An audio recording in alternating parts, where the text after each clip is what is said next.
Hello everyone. तो कैसे आप लोग? आई होप आप सभी लोग ठीक होंगे और अपनी अच्छे से पढ़ाई कर रहे होंगे। तो हम यहाँ पर बात कर रहे थे बीएमएस सेकंड प्रॉफ के अंदर अपने स्वस्थ ऋत के बारे में। ठीक है, तो स्वस्थ ऋत के अंदर हम देखने वाले हैं चैप्टर नंबर थर्ड, जिसका नाम है रात्रिचर्या अध्याय, जिसको हम बोलते हैं नाइट रेजिमेंट। जैसे अभी हमने चैप्टर नंबर टू की बात करी, दिनचर्या। ठीक है, और इसी तरह हम आज बात करने वाले हैं रात्रिचर्या, और इसके आगे हम बात करेंगे ऋतुचर्या। ठीक है, ये चारों चैप्टर काफी इंपॉर्टेंट है। चौथा कौन सा है? जो पहला चैप्टर था स्वस्थ एंड स्वस्थ स्वास्थ्य से है। ठीक है, देखो चार चैप्टर आते हैं, स्वस्थ एंड स्वास्थ्य से, दिनचर्या, रात्रिचर्या और ऋतुचर्या। ये चारों चैप्टर करीब करीब आपका 40 मार्क का वेटेज रखते हैं। काफी इंपॉर्टेंट है। ठीक है, तो इसलिए इन चैप्टर को अच्छे से आप पढ़ना। ठीक, तो अगर हम बात करते हैं रात्रिचर्या अध्याय के बारे में, तो रात्रिचर्या के अध्याय के अंदर से आपसे कोई भी लॉन्ग आंसर क्वेश्चन आपको देखने को नहीं मिलेगा। इसके अंदर से आपको शॉर्ट आंसर क्वेश्चन और एमसीक्यू देखने को मिल सकता है, जो कि आपका ब्लूप्रिंट दिया गया है। ठीक है, पर मैं ये नहीं कह रहा कि हमेशा ब्लूप्रिंट के अकॉर्डिंग ही चीज़ें फॉलो होती है। कभी कभी 10 नंबर में भी आपसे पूछ लिया जा सकता है। ये मैंने जो आपको बताया है वो आपके एनसीआईएसएम के ब्लूप्रिंट के हिसाब से बताया है। तो ये काफ़ी इंपॉर्टेंट चैप्टर है। जैसे अभी हमने यहाँ पर दिनचर्या देखा था, ये भी काफ़ी इंपॉर्टेंट था। आज हम रात्रिचर्या देखने वाले हैं, ये भी काफ़ी इंपॉर्टेंट है। जैसे दिनचर्या के अंदर क्या होता था कि ब्रह्म मुहूर्त से लेकर संध्या काल के बीच में आप क्या क्या करते हो, क्या क्या मतलब आहार क्या है आपका, अभी आहार क्या है। ठीक है, और कौन कौन सी आप जो भी एक्टिविटीज आप कर रहे हो, ठीक है, वो सारे दिनचर्या के अंदर आ रही है। अब रात्रिचर्या के अंदर क्या है भी, संध्या कालीन से लेकर और ब्रह्म मुहूर्त से पहले का जो समय बीच में, उसमें आप क्या क्या यहाँ पर कर रहे हो। ठीक है, कैसे आप भोजन कर रहे हो, मैथुन कर रहे हो, निद्रा ले रहे हो, ब्रह्मचार्य कर रहे हो, ये सभी चीजें किसके अंदर आ जाएगी? आप रात्रिचर्या के अंदर आ जाएगी। तो सबसे पहले हम बात करते हैं रात्रिचर्या की परिभाषा के बारे में। तो परिभाषा में क्या बताया गया है कि संध्याकालीन चर्या से लेकर भोजन, मैथुन, ब्रह्मचर्य एवं निद्रा आदि का शास्त्रोक्त पालन रात्रिचर्या है। मतलब कि जो रात्रिचर्या कहाँ से स्टार्ट हो जाती है? जब आपका संध्याकालीन चर्या से लेकर, जैसे संध्या काल हो, संध्या काल का मतलब शाम जो हो जाती है, 6 7 8 जो बजते हैं, उसको हम संध्याकालीन बोले। तो उसमें क्या कैसे आपको भोजन करना चाहिए।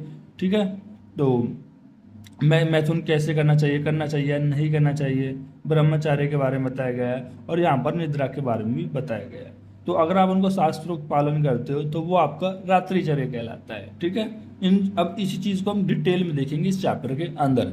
सबसे पहले यहाँ पर बताया गया है कि रात्रिचर्या के अंदर आहार के बारे में।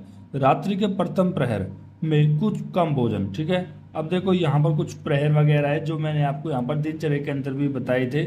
ठीक है, तो यानी जो रात्रि का जो पहला प्रहर स्टार्ट होता है, तो उसमें आपको कम से कम भोजन करना है। ठीक है, और दुष्पाच्य भोजन नहीं करना चाहिए।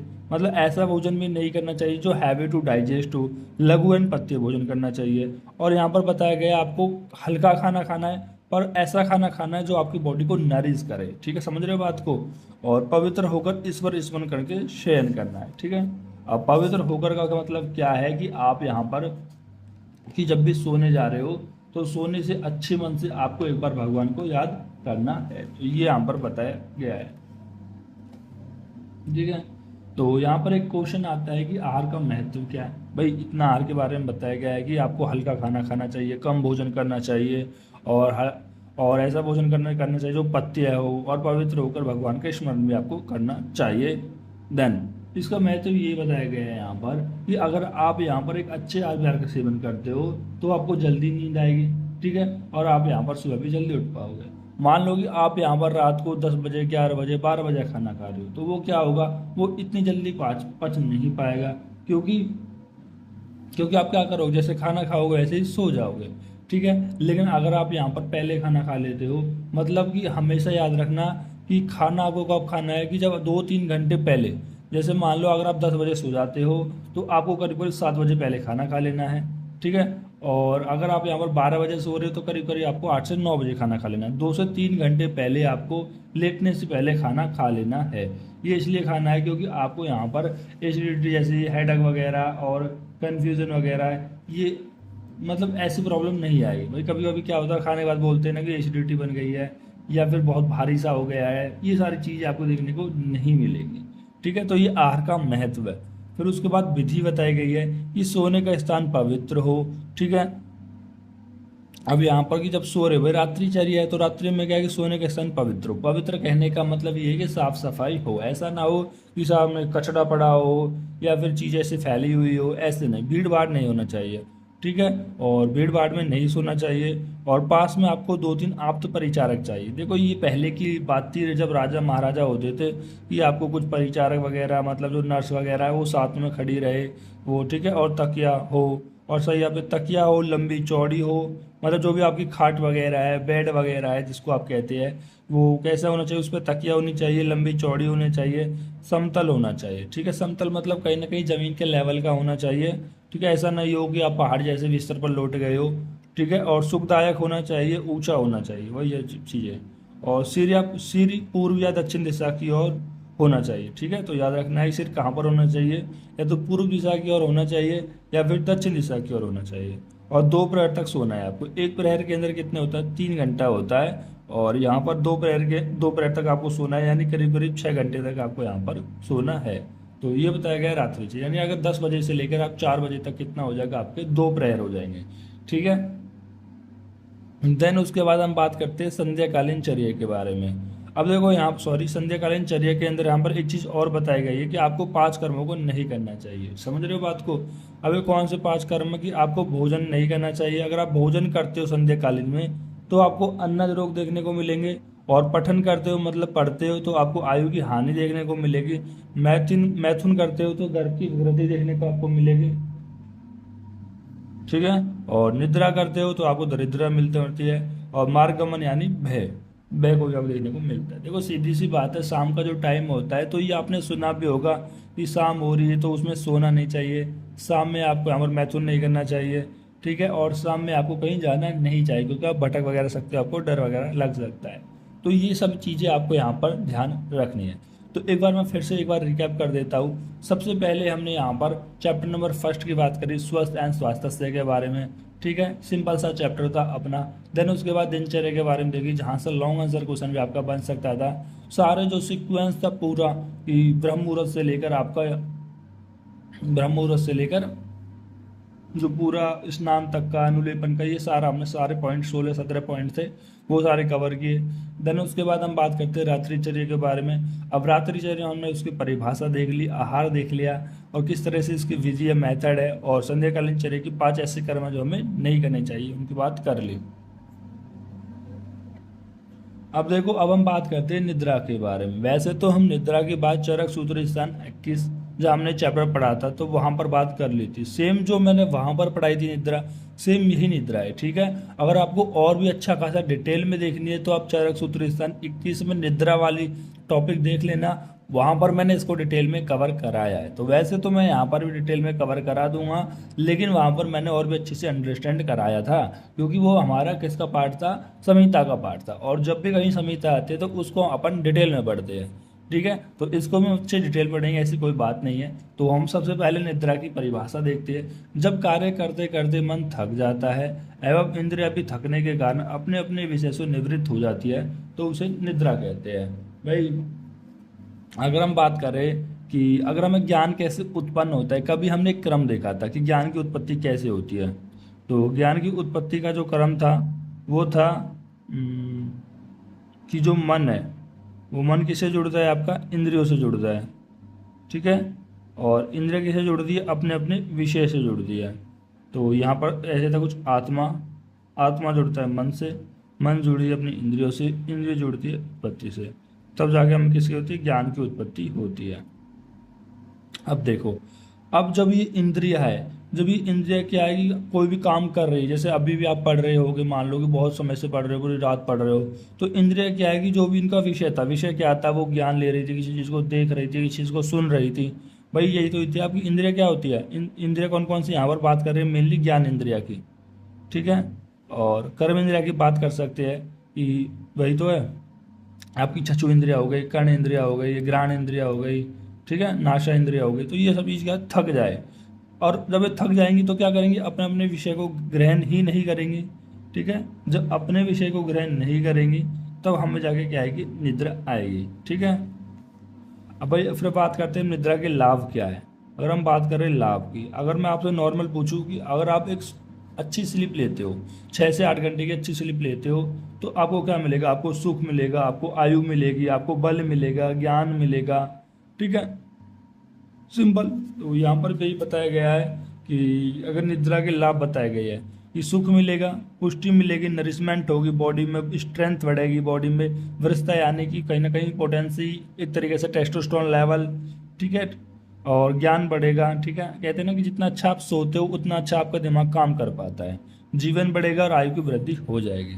देन उसके बाद हम इसके विपरीत होती है इसकी हानि।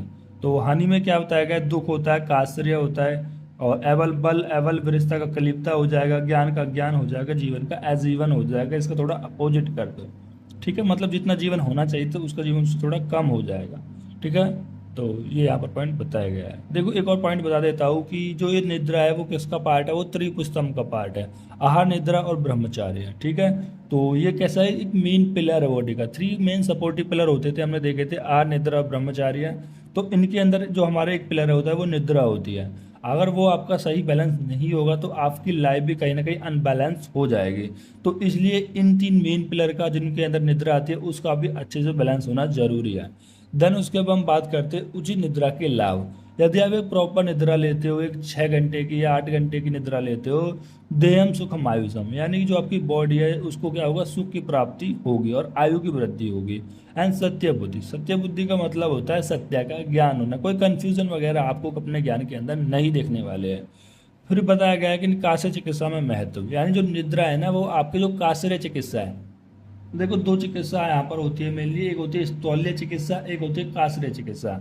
अब यहाँ पर, अब कास्य चिकित्सा का मतलब ये है कि ऐसा व्यक्ति जो बहुत ज़्यादा क्रश वगैरह हो गया है, मतलब जो बहुत ज़्यादा पतला है, तो उसको मोटा करने के लिए भी निद्रा जो होती है एक बेस्ट चिकित्सा मानी जाती है। ठीक है, क्या बोला जाता है कि जो व्यक्ति पतला होता है, कमजोर होता है, दुर्बल होता है, तो उसको अच्छे से सुलाने के लिए बोला जाता है, क्योंकि वहां से उसकी धातुओं की पुष्टि हो जाती है। तो बताया गया है कि परम पौष्टिक द्रव्यों को तथा श्लेष्मवर्धक आहार करने से अधिक निद्रा का सेवन। ठीक है, तो आपको कह रहा है कि पौष्टिक आहार द्रव्य को सेवन करना है और ऐसे आहार द्रव्य का सेवन करना है जो आपकी बॉडी में श्लेष्मा को बढ़ाए। ठीक है, और फिर उसके बाद अधिक निद्रा का सेवन करना है। तो नरो ब्राह एवं पुष्यंती, मतलब आप जो भी वो नर होगा, जो भी मनुष्य होगा, वो शुअर की तरह उसका क्या हो जाएगा? पोषण हो जाएगा, यदि आप अच्छा पौष्टिक आहार विहार और कफवर्धक आहार के बाद अगर आप निद्रा का सेवन करते हो। ठीक है, जो बरहा होता है जिसको हम सुअर बोलते हैं आम भाषा में, तो उसकी तरह क्या हो जाएगा? आप हट्टे कट्टे आपको देखने को मिल जाएगा वो पुरुष जिसका आप पौष्टिक आहार द्रव्यों का, श्लेष्मवर्धक आहार द्रव्यों का सेवन करा के निद्रा का सेवन कराते हो।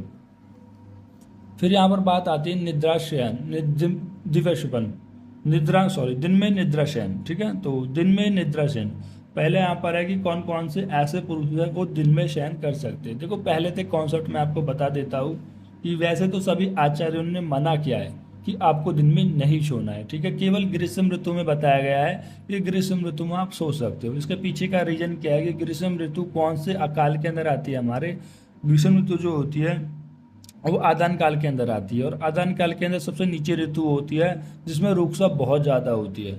रुक्षता बहुत ज़्यादा होती है, तो इस वजह से हम यहाँ पर थोड़ी बहुत निद्रा का सेवन करके रुक्षता को ख़त्म कर सकते हैं। और दूसरा रीज़न ये है कि जो ग्रीष्म ऋतु की अंदर जो रातें होती है वो छोटी होती है, दिन बड़े होती है, रात छोटे होती है, तो इसलिए यहाँ पर दिन में शयन करने के लिए बताया गया है। तो पहला हम देखते हैं कौन कौन से ऐसे योग्य पुरुष हैं जो दिन में सो सकते हैं। देखो ऐसे पुरुष जो गीत गाते हो, अध्ययन करते हो, मग का सेवन करते हो, स्त्री का सेवन करते हो, कर्म पार करते हो। देखो ये सारे ही पॉइंट ऐसे हैं जो कहीं ना कहीं आपकी बॉडी में वात को बढ़ाने वाले हैं। तो इसलिए यहाँ पर बताया गया है कि अगर आप इन ऐसा काम करते हो दिन में सो सकते हो, जिससे क्या होगा कि आपकी बॉडी में सोने से कफ कहीं ना कहीं बढ़ेगा और वात अपने आप कम हो जाएगा, तो यानी दोनों चीज़ बैलेंस हो जाएंगी। या फिर अजीर्ण हो, छतछीन हो, ठीक है, मतलब जो कहीं ना कहीं चेस्ट की इंजरी वगैरह हो, या अजीर्ण हो, बालक हो, वृद्ध हो, धातु का क्षय हो, ठीक है, तो बालक को वो भी सो जाना चाहिए। वैसे अभी हम स्लीप साइकिल देखेंगे कि जो बालक होते हैं इनकी जो बताई गई है स्लीप वो थोड़ी ज़्यादा बताई गई है। या फिर जो बूढ़े व्यक्ति उनमें कहीं ना कहीं वात बढ़ा हुआ होता है, या फिर जो छीन हो गए हो, धातु का क्षय हो गया हो, या फिर जिनको अतिसार हो, शूल पीड़ित हो, या कृष हो, रात्रि में जागरण किया हो, मतलब ऐसे व्यक्ति जो रात को जागे हुए उनको भी दिन में सो जाना चाहिए।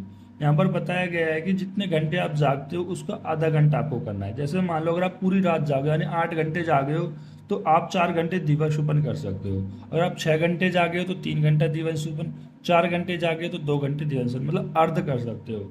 और अगर आप क्रोध भय ये सब चीज़ करते हो तो आप यहाँ पर दिन में सो सकते हो। देन उसके बाद हम बात करते हैं लाभ के बारे में। तो लाभ क्या होगा कि दिन में निद्रा जाएंगे, धातु में समता बल प्रयोग। देखो ये लाभ किसके लिए है, ये इनके लिए लाभ बताया गया है, ठीक है, ना कि सभी के लिए। ऐसा नहीं है कि अच्छा लाभ होता है तो हम भी सो जाए, नहीं। केवल ये पुरुष अगर आप दिन में सोते हो तो इनकी धातु में समता बनी रहती है, बैलेंस स्टेट होती है, बल बढ़ जाता है, कफ अनेक उनके अंगों को पुष्ट बनाता है और आयु स्थिर होती है, ठीक है। देन उसके बाद हम बात करते हैं कौन सी ऐसी ऋतु होती है जिनमें हम दिन में शयन कर सकते हैं। तो ग्रीष्म ऋतु होती है। और ग्रीष्म ऋतु, तो ग्रीष्म ऋतु क्यों, क्योंकि आदान काल के अंदर रुक्षता बहुत होती है, और रुक्षता होने के कारण मनुष्य का जो शरीर है उसमें वायु बहुत ज़्यादा बड़ी हुई होती है, ठीक है। तो इसलिए आप दिन में सो सकते हो। दूसरा रीजन, रात्रि की अत्यंत छोटी होने के कारण भी आप दिव्यशुभन कर सकते हो। देन इसके बाद हम बात करते हैं अन्य ऋतु के बारे में। अन्य ऋतु में अगर आप दिव्यशुभन करते हो तो इससे आपको यहाँ पर कफ एंड प्रकोप बढ़ा हुआ देखने को मिलेगा। ये हानि बात कर रहे हैं। मैंने बताया ना, केवल ग्रीष्म ऋतु होती है जिसमें आप सो सकते हो, बाकी की अन्य ऋतु में आप सोते हो तो वो आपकी बॉडी में दोषों का प्रकोप ही करेगी, ठीक है। फिर बताया गया है कि असमय, मतलब अगर आप दिन में कभी भी असमय सो जाते हो तो आपको हलिमक, सिरसूल, गुरु गात्रता, अंग मर्द, अग्निनाश और प्रलेप हृदय, तो ये सब देखने को मिलेगा। सीधा सा है, रटना नहीं है, आप खुद फील कर लेना। जब भी आप दिन में सोते हो तो कहीं ना कहीं आपकी बॉडी को आपको भारीपन सा लगता है, सिर में थोड़ा सूल लगता है, कहीं ना कहीं थोड़ा सा पित्त बढ़ा हुआ लगता है, हृदय पे थोड़ा कहीं ना कहीं कोई ऐसा कवरिंग सी लगती है। तो ये सारे आपको यहाँ पर देखने को मिल जाएंगे। देन इसके बाद हम बात करते हैं सर्वदा। सर्वदा दिवसों के अयोग्य पुरुष, मतलब ऐसे पुरुष जो जिनको कभी भी दिन में नहीं सोना चाहिए। तो वो ऐसे पुरुष होते हैं जो मेदस्वी पुरुष होते हैं, मतलब जिनकी बॉडी जो मेद धातु है वो अत्यधिक बढ़ी हुई है, या फिर घृत एंड दूध का सेवन कर रहे हैं, या फिर कफ प्रकृति वाले हैं, कफ जन्य रोगों से पीड़ित है और दूसरे विष से पीड़ित है, ठीक है भाई। सीधी सी बात है, यहाँ पर जो मेजली बात हुई है वो कहीं ना कहीं कफ और मेद की बात हुई है। भाई सोने से क्या होता है, हम सभी जानते हैं कहीं ना कहीं कफ बढ़ता है। और अगर आपकी बॉडी पहले ही कफ प्रकृति वाली है, घृत दूध का सेवन कर रहे हो, या फिर कफ जन्य रोग से आप पीड़ित हो, तो उस केस में अगर आप दिन में सो जाते हो तो ये जो केस, ये जो कंडीशन है, ये जो डिजीज है, ठीक है, तो कफ रोग से जो विकृति या डिजीज थी वो और भी ज़्यादा बढ़ जाएंगे, ठीक है।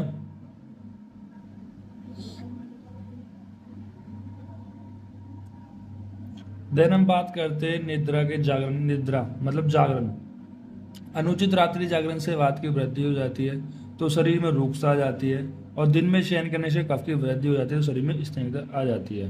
तो यहाँ पर बताया गया है कि अगर आप यहाँ पर जागरण, रात्रि में जागरण करते हो, अगर आप रात्रि में जागरण कर सकते हो तो दिन में आपको यहाँ पर सो सकते हो, क्योंकि रात्रि में जागरण करने से शरीर में रुक्षता आए और दिन में सोने से यहाँ पर आपकी बॉडी शरीर में स्निग्धता आए, क्योंकि कफ की वृद्धि हो रही थी। देन उसके बाद यहाँ पर एक पैटर्न बताया गया है कि आपको यहाँ पर बैठे बैठे थोड़ा सोना स्निग्ध एवं रुक्षता में किसी को भी नहीं बढ़ाता है। देखो पहले यहाँ पर बताया गया कि दिन में शयन करने से कफ बढ़ जाता है, शरीर में स्निग्धता आती है, और रात में अगर आप जागरण करते हैं तो वायु की रुक्षता होती है। लेकिन एक ऐसी भी कंडीशन बताई गई है जिसमें ना तो शरीर में रुक्षता आएगी ना ही शरीर में स्निग्धता आएगी। वो कंडीशन है आपको बैठे बैठे सोना। जैसे अभी मैं टेबल पे और बेंच पे मिलके पढ़ा रहा हूँ, तो इस टेबल पे बेंच पे मिलाते पढ़ाते पढ़ाते मैं सो जाऊँ तो वो बेस्ट कंडीशन होती है। जैसे आप अपने टेबल पे पढ़ रहे हो, टेबल पे पढ़ते पढ़ते सो जाओ तो वो बेस्ट कंडीशन है, यानी बैठे बैठे सोना है। ये किसने बताया है? आचार्य चरक ने बताया है। देन इसके बाद हम बात करते हैं महत्व के बारे में। जितने भी मैंने निद्रा के पॉइंट लिए हैं वो सारे आचार्य चरक के ही लिए, वो आप रेफरेंस याद रखना कि निद्रा का जो वर्णन है वो आचार्य चरक ने चरक सूत्र स्थान 21 में वर्णन किया गया है। इसका महत्व क्या होता है? नियम पूर्वक शयन करने से मनुष्य स्वस्थ एवं सुखी रहता है। देखो अगर आप निद्रा को, महत्व ये होता है कि जितनी निद्रा बताई गई है 6 से 8 घंटा, 2 मुहूर्त जो बताई गई है, अगर आप उसके अनुसार निद्रा लेते हो तो आप हेल्थी रहोगे और आप डिजीज फ्री रहोगे। देन उसके बाद निद्रा नाश के कारण बताया गया है। निद्रा नाश का कारण क्या होता है? देखो कि आजकल आपने अपनी क्लिनिक में जब भी कभी आप बैठोगे तो ये केसेस बहुत मिलेंगे निद्रा के, ठीक है, मतलब निद्रा नहीं आती है, बहुत ज़्यादा आती है, जो भी है। पहला बताएगा निद्रा ना आने का। निद्रा नाश का क्या कारण है भाई? तो पहला जो कारण है वो होता है कार्य, मतलब लोग अपने कार्य में इतने ज़्यादा बिजी हो जाते हैं कि वो भूल जाते हैं, अपने पैटर्न को बिगाड़ लेते हैं। जैसे कभी मान लो आपके एग्ज़ाम है, ठीक है। और तो आप एग्जाम में इतने व्यस्त हो गए हो पढ़ने के अंदर कि आप भूल गए हो कि मुझे इस टाइम सोता था, मुझे नींद आ रही थी। दूसरा है काल। काल का मतलब है भाई अगर आपको सोना रात में है, तो आप दिन में सो रहे हो, दिन में सो रहे हो तो रात को आपको नींद नहीं आने वाली। दूसरा होता है विकार, मतलब कोई रोग वगैरह आपको हो गया हो, कोई आपको डिजीज कंडीशन की वजह से निद्रा नहीं आ रही हो, कोई शारीरिक मानसिक कोई सी भी व्याधि की वजह से। प्रकृति वायु, अब प्रकृति ही मान लो आपको वातज और पित्तज प्रकृति है, और वातज और पित्तज प्रकृति की वजह से आपको यहाँ पर नींद भी कम आएगी। सर ऐसा क्यों? देखो मैं आपको एक कॉन्सेप्ट बता देता हूँ। निद्रा का कॉन्सेप्ट क्या है? निद्रा का कॉन्सेप्ट है कि कि कफ की वृद्धि की वजह से और तमोगुण की वजह से निद्रा आती है। लेकिन यहाँ पर वात और पित्त प्रकृति में क्या होता है कि कफ कम हो जाता है, और वात और पित्त ज्यादा होने की वजह से निद्रा को यहाँ पर नहीं आती है। देन इसके बाद हम बात करते हैं विकृत रूप में पित्त और वायु के बढ़ जाने से निद्रा नहीं आती। वही बताया गया है विकृत रूप से। विकृत रूप मतलब नॉर्मल लेवल से अगर ज्यादा वायु और पित्त बढ़ गया है तो यहाँ पर भी आपको निद्रा नहीं आएगी। देन इसके बाद हम बात करते हैं निद्रा को कफ और तमोगुण की वृद्धि से होना बताया गया है। देखो 3 गुण होते हैं, एक सात्विक गुण, एक राजसिक गुण, एक तामसिक गुण। जिनमें से जो तामसिक गुण है वो कहीं ना कहीं लेथार्जिनस बॉडी को सुस्तपन करने के लिए होता है। ठीक है, तो यहाँ पर भी बताया गया है 2 ही फैक्टर रिस्पॉन्सिबल है, कफ और तमोगुण। अगर ये है तो आपको निद्रा भी अच्छी आ जाएगी। देन इसके बाद हम बात करते हैं निद्रा की चिकित्सा, निद्रा नाश की चिकित्सा। मतलब किसी को अगर निद्रा नहीं आ रही, जैसे अपने घर में अगर आप मान लो किसी का, आपकी मम्मी को, ठीक है, या फिर किसी भी घर में अगर आपको किसी को निद्रा नहीं आती है, तो उसमें आप इसकी चिकित्सा कैसे कर सकते हो? अव्यंग कर सकते हो। देखो अव्यंग क्या होता है? आपके बॉडी पे मसाज करना। कभी भी आप यहाँ पर जैसे किसी को, नानी को, दादी को, मम्मी को, किसी को अगर पापा को नहीं आ रही है, तो आप उनकी बॉडी पे मसाज कर देना, उनको बहुत अच्छी नींद आएगी। उत्साधन उपटन वगैरह लगाना, पाउडरी मसाज करना, स्नान करना, या ग्राम्य या अनुप उदक मांस का सेवन करना। देखो ये सारे जो फैक्टर है कहीं ना कहीं हमारी बॉडी में वात का समन करते हैं, कफ की वृद्धि करते हैं, तमोगुण की वृद्धि करते हैं। ठीक है। धान के भात का दही के साथ सेवन, मतलब चावलों का दही के साथ सेवन करने से भी नींद आती है। ये तो तुमने सभी ने देखा होगा, जब आपने नीट की तैयारी में करी होगी और आप बाहर से अगर कहीं करी होगी आपने, तो वहाँ पर आपको ज़्यादातर दही दही दही और चावल खाने को मिलते हैं, जिनको खाने के बाद नींद बहुत अच्छी आती है। या फिर क्षीर के स्नेह मक्का या मन सुखम, मतलब आपको क्षीर का, स्नेह का, मक्का या मन के जो सुख देने वाले ऐसे चीज़ों का सेवन कर रहे हो। या मनो अनुगुणम गंधम शब्द है, और मन के अनुकूल ही आपको यहाँ पर जो गंध है, जो शब्द है, ठीक है, मतलब जो साउंड्स है, जो स्मेल्स है, वो आप सुनते हो। ठीक है। आप कभी कभी सुनते होगे, आप कुछ अच्छी प्यारी प्यारी चीज़ों को सुनते सुनते सो जाते हो, या फिर एक अच्छी स्मेल को आप सूंघ सूंघ के सो जाते हो। ये चक्षुष्य तर्पणम लेखम शिरस्व वदनस्य है। यहाँ पर क्या बताया गया है कि आंखों का आपको तर्पण कराना है, शरीर पे लेप कराना है, और सिर पे और पूरे बदन पे भी आपको यहाँ पर लेप वगैरह, किसी चीज़ का लेप वगैरह भी आप यहाँ पर कर सकते हो। फिर आता है यहाँ पर अति निद्रा की चिकित्सा, मतलब कुछ ऐसे भी पेशेंट आपको देखने को मिल सकते हो जो बहुत ज़्यादा सोते हैं, तो उनमें आप यहाँ पर वमन और विरेचन करा सकते हो। और विरेचन भी कौन कौन से वाला? एक तो काय विरेचन, एक होता है सिरो विरेचन। ठीक है, एक शरीर का पूरे का और एक सिर का। देन उसके बाद भय, चिंता, क्रोध, मतलब उस पेशेंट से बोलोगे आप जितना ज़्यादा भय करो, आप चिंता करो, क्रोध करो, क्योंकि इनसे क्या होता है, कहीं ना कहीं चिंता से वात की, क्रोध और भय से पित्त की वृद्धि होती है, और कहीं ना कहीं कफ का शमन हो जाएगा। ठीक है। और मैंने एक फैक्टर आपको बता ही दिया है कि वात और पित्त बढ़ रहे हैं तो कहीं ना कहीं आपको नींद नहीं आए, क्योंकि निद्रा के लिए कफ रिस्पॉन्सिबल होता है। मन में गांठ बांध लेना कि अगर निद्रा के लिए कौन सा दोष रिस्पॉन्सिबल होता है, तो वो कफ दोष रिस्पॉन्सिबल होता है। फिर उसके बाद और भी कुछ बताया गया है, चिंता, क्रोध, स्तता, धूम, व्यायाम, रक्त मोशन। ठीक है, तो क्या बताया गया? चिंता करने से, क्रोध करने से, धूम का सेवन करने से, व्यायाम करने से और रक्त मोचन करने से कहीं ना कहीं अति निद्रा की चिकित्सा बताई गई है। उपवास करना है, फास्टिंग करना है, और उपवास करने से भी क्या होता है? वात की वृद्धि होती है। वात बढ़ रहा है तो कफ कम हो रहा होगा। सैया के मन अनुकूल ना होना। ठीक है, आपको ऐसी खाट पे, ऐसे बेड पे लेटना है जो आपके मन के अनुकूल ना हो। ऐसे बेड पे नहीं लेटना है कि लेटते ही बड़ा आनंदित फील, आहा भाई आज तो बढ़िया नींद है, ऐसे नहीं करना है। ऐसे करना है जो आपको कहीं ना कहीं परेशान करे, डिस्टर्बिंग करे, कंफर्ट ना हो आप उस पर। ठीक है, तभी तो अति निद्रा की चिकित्सा आप कर सकते हो। भाई अति निद्रा क्या है? आप ज़्यादा सो रहे हो तो आपको कम सुलाना है। कम कैसे सुला सकते हो? आप यहाँ पर अच्छे बेड पे नहीं लेट रहे हो, कम खाना खा रहे हो, भाग दौड़ कर रहे हो। ठीक है, ये सब चीज़ें। ठीक। वैसे तो देखो यहाँ पर एक कॉन्सेप्ट आता है, ये जो व्यायाम वाला जो मैंने पॉइंट बताया ना आपको, क्योंकि देखो अब कुछ यहाँ पर जो मैंने अपने टाइम पे सो जाता वो इस तरह से सो जाता कि जैसे मान लो अगर मैं जिम वगैरह जाता हूँ तो व्यायाम करता हूँ, व्यायाम करने के बाद बॉडी बहुत ज़्यादा थक जाती है, तो नींद और ज़्यादा आनी चाहिए। लेकिन यहाँ पर क्या हो रहा है कि अति निद्रा की वो चिकित्सा है, मतलब यहाँ पर नींद नहीं आएगी, मतलब व्यायाम करने से नींद नहीं आएगी।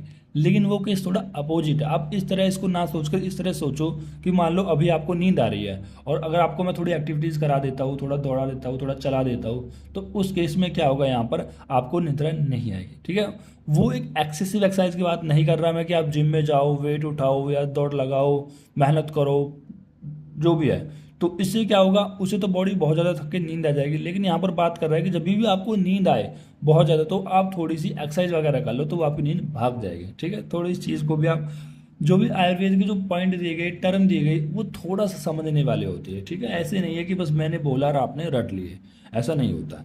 देन उसके बाद सत्व गुण की प्रधानता। देखो मैंने बताया था तम गुण की वजह से निद्रा आती है और सत्व गुण की वजह से निद्रा नहीं आती है। मतलब देखो ये जो सत्व गुण होता है ना, ये ऐसे पुरुषों के अंदर ज़्यादा बढ़ा हुआ होता है जो कि बहुत ज़्यादा इनलाइटन हो, मतलब एक तरीके से प्रकाशक हो, एक तरीके से भगवान पे बहुत ज़्यादा भरोसा करते हो, ब्रह्मचार्य का पालन करते हो और बिल्कुल आपको रात्रिचर्या, ऋतुचर्या, इन सभी के ऋतुओं का फॉलो करते हो। तो मतलब जो बहुत अच्छे पर्सन हो तो उनके अंदर सत्वगुण बढ़ा हुआ होता है और तमोगुण का नाश होता है। तो ये सारे यहाँ पर हो गए। देन हम बात करते हैं निद्रा के भेद के बारे में। देखो अब यहाँ पर आचार्य सुश्रुत में निद्रा के 3 भेद बताए गए थे। ठीक है, वो अपना टॉपिक नहीं है अभी के लिए। आचार्य चरक के हम देख लेंगे। आचार्य चरक ने जो निद्रा के 6 भेद बताए गए। ठीक है, अब इन 6 भेद को ये आपने पहले भी पढ़े होंगे और आपने ये फिर से भी यहाँ पर इसको देखने वाले हो। ठीक है, तो ये आपको 6 के 6 याद होनी चाहिए। देखो अगर आप इसका श्लोक कर लेते हो तो श्लोक काफ़ी इंपॉर्टेंट है, श्लोक आपको करना चाहिए। क्योंकि श्लोक करने से एक्चुअली में होगा क्या कि आपको ये 6 नाम आप नहीं भूलने वाले हो। ठीक है, और आपके लिए बेनिफिशियल भी होगा क्योंकि काफ़ी इंपॉर्टेंट है ये क्वेश्चन पूछने का निद्रा के भेद के बारे में। तो सबसे पहले जो होता है वो होता है तमोभाव निद्रा, या जो दूसरी निद्रा होती है वो होती है श्लेष्म समुद्भवा। देन तीसरी होती है मन शरीर संभवा। अभी हम सभी का मतलब देखेंगे। देन उसके बाद आगंतुक निद्रा होती है। देन इसके बाद होती है हमारी व्याधि अनुवर्तनी। एंड जो लास्ट निद्रा होती है वो होती है रात्रि के स्वभाव निद्रा की वजह से। ये तो होती है आचार्य चरक की।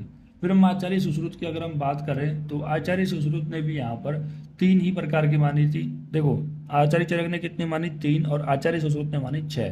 तो मैं एक बार आचार्य सुश्रुत का आपको लिख देता हूँ, यहीं पर ही लिख देता हूँ। चलो यहाँ पर लिख देता हूँ, यहाँ पर पॉइंट खाली है कि जो आचार्य सुश्रुत ने, पेन रखा है, पेन को निकाल लेता हूँ यहाँ से। ठीक है, तो आचार्य सुश्रुत ने 3 प्रकार के यहाँ पर निद्रा मानी गई थी। ठीक है, अभी आचार्य सुश्रुत ने इसका वर्णन कहाँ पर किया था, तो सुश्रुत के शारीर स्थान के 4थे चैप्टर के अंदर इसका वर्णन किया गया था। पहली जो निद्रा बताई गई थी वो तामसी निद्रा बताई गई थी, तामसी निद्रा। जैन दूसरी बताई गई थी वैकारिक, मतलब जो किसी न किसी विकार से, डिजीज की वजह से जो निद्रा आती है। तीसरी बताई भूधात्री, मतलब जो रात्रि के स्वभाव से जो निद्रा आती है करीब करीब। ठीक है, ये 3 निद्रा किसने बताई थी, आचार्य चरक ने, सॉरी आचार्य सुश्रुत ने बताए थे। ठीक, और फिर अगर हम अष्टांग हृदय की बात करते हैं तो आचार्य भागवत की बात करते हैं तो कहीं ना कहीं आचार्य चरक के अनुसार ही इनकी भी 6 प्रकार की निद्रा होती है। बस उन्होंने कुछ ना कुछ अलग कर, देखो आचार्य जो भागवत थे उन्होंने तमोभाव मानी थी। ठीक है, दूसरी श्लेष में समुद्भाव की जगह उन्होंने कफ जन्य मानी थी। ठीक है, सेम ही बात है श्लेष में भी और कफ भी। तीसरा होता है मन शरीर, तो मन शरीर संभाव की वजह से उन्होंने बोला कि आपका जो चित्त खेद है, मतलब देह खेद से। चौथी आगंतुक की मानी थी। 5वीं यहाँ पर व्याधि अनुवर्ती मानी, उन्होंने आम्य बोल दिया था, इसको क्या बोल दिया, आम्य बोल दिया था। और चौथी काल स्वभाव यानी रात्रि स्वभाव। ठीक है, करीब करीब सेम इसी, थोड़ा बहुत उन्होंने बोलने का तरीका अलग था। तो चलो अब हम एक एक निद्रा के बारे में पढ़ते हैं। तो सबसे पहले जो निद्रा होती है वो होती है तमोभाव निद्रा। अब देखो तमोभाव, तमोभाव मतलब तम आ रहा है, तम गुण आ रहा है, तो कहीं ना कहीं जो तम गुण की वजह से जो निद्रा आएगी वो कैसे हो जाएगी, तमोभाव निद्रा हो जाएगी, सिंपल। देखो अब इस तमोभाव निद्रा को पाप का मूल भी कहा गया है। ठीक है, अभी देखते हैं। शरीर में तमोगुण के प्रधान से जो निद्रा उत्पन्न होती है उसे हम तमोगुण कहते हैं। यह निद्रा मृत्यु के समीप में आती है जिसमें अरिष्ट का सूचन मिलता है। जैसे कि सुश्रुत में इस तमोभाव निद्रा को तामसी निद्रा बोला गया है। समझ रहे हो बात को, तमोभाव को तामसी निद्रा किसने बोला, आचार्य सुश्रुत ने बोला गया है। तो इस निद्रा को पाप का मूल भी कहा गया है, क्योंकि ये जो निद्रा होती है ना, कि जब आपका मृत्यु का समय समीप हो तो उस टाइम पे जो निद्रा आती है वो कौन सी आती है, वो तमोभाव निद्रा आती है। ठीक है, जिसमें इंसान एक बार जाने के बाद अपनी आंखें नहीं खोलने वाला है। देन उसके बाद श्लेष में समुद्भवा, मतलब श्लेष मतलब कफ के बढ़ने की वजह से, कफ की अधिकता से आने वाली निद्रा। मन शरीर श्रम संभवा, देखो जो मन है शरीर है वो श्रम हो जाए, मतलब जो अधिक शारीरिक और मानसिक कार्य करने पर मन और शरीर जब थक जाते हैं तो उसकी वजह से जो निद्रा आती है वो मन शरीर संभव निद्रा होती है। फिर होती है आगंतुक की निद्रा। आगंतुक की निद्रा मतलब एक्सटर्नली, यह निद्रा बिना किसी कारण के अरिष्ट रूप में आती है। ठीक है, मतलब इसका कोई भी कारण नहीं है, वो एक अरिष्ट के रूप में आती है। ठीक है, तो फिर है कि आगंतुक निद्रा की अधिकता अधिकता होकर सारे स्रोतों अवरुद्ध हो जाती है तब यह आती है। तो आगंतुक जो निद्रा होती है वो क्या करती है कि जितने भी स्रोत होते हैं उनमें ऑब्स्ट्रक्शन उत्पन्न करती है और तभी ये आती है। फिर हम यहाँ पर एक डिफरेंस देखते हैं कि तमोभवा और आगंतुक निद्रा में आगे डिफरेंस क्या है। ठीक है, तो तमोभव जो निद्रा होती है वो कारण के साथ आती है, मतलब कहीं ना कहीं इसमें तमोगुण बढ़ रहा है तो इस वजह से वो निद्रा आ रही है। लेकिन आगंतुक निद्रा के अंदर ऐसा कोई भी कारण नहीं है। ठीक है, वो बिना किसी कारण के अंदर एक अरिष्ट के रूप में आती है, तो इसको हम बोलते हैं आगंतुक निद्रा। देन इसके बाद हम बात करते हैं व्याधि अनुवर्तनी के बारे में। तो इसमें बताया गया है कि रोग के अनुसार जैसे कफज रोगों में निद्रा अधिक रूप में आती है। देखो व्याधि अनुवर्त मतलब कोई भी ऐसे डिजीज कंडीशन की वजह से जो निद्रा, आपने देखा होगा जिसको बुखार वगैरह हो या नॉर्मल कोई भी डिजीज हो तो उसको जो निद्रा होती है वो अधिक आती है। देन इसके बाद हम बात करते हैं रात्रि स्वभाव के बारे में। जो रात्रि स्वभाव प्रभाव के बारे में क्या बताया गया, इसको हम भूधात्री भी कहते हैं आचार्य सुश्रुत के अनुसार। इसमें जो स्वस्थ मनुष्य में जो स्वाभाविक रूप में रात्रि में जो निद्रा आती है उसे हम यहाँ पर भूधात्री या रात्रि स्वभाव निद्रा भी कहते हैं। तो इतना जो टॉपिक था अपना वो निद्रा के बारे में था। अभी निद्रा काफ़ी इंपॉर्टेंट है, 10 नंबर के अंदर आपको निद्रा भी देखने को मिल सकता है। देखो अभी जो निद्रा का हमने सारा अपना आयुर्वेदिक कॉन्सेप्ट देखा, अब थोड़ा मॉडर्न कॉन्सेप्ट के बारे में बात करते हैं। तो यहाँ पर जो बताया गया है कि ये बताया गया है कि कितनी एज में कितनी आपको जो नींद है, जितनी आपको स्लीप है वो रेकमेंडेड की गई है। ठीक है, और कौन सी नॉन रेकमेंडेड को मत देखना, आप रेकमेंडेड को देख लेना। कि जो न्यू बॉर्न है मतलब जो अभी अभी पैदा हुआ है और 3 महीने तक का, वो 14 से 17 घंटे सोता है। छोटा बच्चा आप देखते हो कि जनरली सोता ही रहता है। इन्फेंट के अंदर 4 से 11 महीने के अंदर वो 12 से 15 घंटे सोता है। और टोडलर के अंदर वो 1 से 2 साल के अंदर 11 से 14 घंटे सोता है। जो प्री स्कूल में जाता है वो 10 से 13 घंटे सोता है। और जो स्कूल एज 6 से 13 साल के बीच 9 से 11 घंटे सो सकता है। जो टीनेजर में है, ठीक है, 14 15 16 17 18, तो वो 8 से 10 घंटे सो सकता है। जो यंग अडल्ट होता है, अडल्ट की जो एज है वो 18 के बाद है, तो वो 7 से 9 घंटे सो सकता है। और जो 26 से 64 साल के बीच में 7 से 9 घंटे सो सकता है। और 64 साल बाद वो 7 से 8 घंटे सो सकता है। रेकमेंड डाइट आप याद रख सकते हो। अगर वो भी आपको याद ना हो तो आप ऐसा मान लेना कि जो न्यू बॉर्न है, ठीक है, न्यू बॉर्न करीब करीब 0 से जो 3 मंथ बोल दो, या फिर आप बोल सकते हो करीब करीब 1 ईयर तक, ठीक है, वो 14 से 17 घंटे सो सकता है। ठीक है, 14 से 17 घंटे सो सकता है 1 साल तक का। देन उसके बाद हम बात करते हैं जो करीब करीब, ठीक है, 2 से 5 ईयर, तो ये होगा 0 से 1 ईयर। मैं एक आपको एक अप्रोक्स अंदाज़ा दे रहा हूँ। और जो करीब करीब 2 से 5 साल लगा लेते, जो 2 से 5 साल है वो करीब करीब यहाँ पर 10 से 13 घंटे सो सकते हैं। और जो हमारे एडल्ट के अंदर आते हैं, हम एडल्ट आते हैं तो वो करीब करीब हम 6 से 8 घंटे सो सकते हैं। ये थोड़ा सा मैंने बता दिया है। अगर आपको इतना याद ना हो तो ये जनरली आप ओवरव्यू याद रख लेना है। ठीक है, इसको याद रखोगे तो वेल एंड गुड होगा, आप पे अच्छा इंप्रेशन पड़ता है कि ये पता है। तो ये जो हमने बताया गया है कि duration of sleep according to age, मतलब आपकी एज के अनुसार आपको यहाँ पर कितने समय तक सोना है, ये किसने बताया गया है, आपका national sleep foundation, national sleep foundation USA. ठीक है, तो उनके अनुसार ये पूरा चार्ट दिया गया है कि कितना सोना है कितना नहीं सोना है। देखो अब यहाँ पर आता है क्रिकेडियन रिदम। क्रिकेडियन रिदम क्या होता है? The circadian rhythm is the body internal clock that regulates sleep wake cycle and other physiological process over a रफली 24 आवर पीरियड। तो जो क्रिकेट रिदम क्या होता है, आपके बॉडी का एक इंटरनल क्लॉक की तरह होता है। ठीक है, जो कि क्या करता है कि आपका कब सोना है कब जागना है, ये जो साइकिल होती है उसको रेगुलेट करता है आपका क्रिकेडियन रिदम।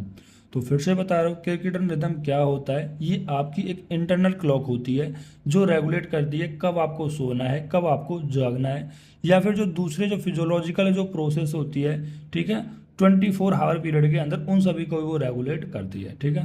मतलब 24 घंटा है, जो भी एक दिन के अंदर 24 घंटे होते हैं, उस 24 घंटे के अंदर जो आपकी इंटरनल बॉडी क्लॉक होती है वो आपका सोना जगना या अदर फिजियोलॉजिकल प्रोसेस को वो रेगुलेट करने का काम करती है। उसे हम क्रिकेडियन रिदम कहते हैं।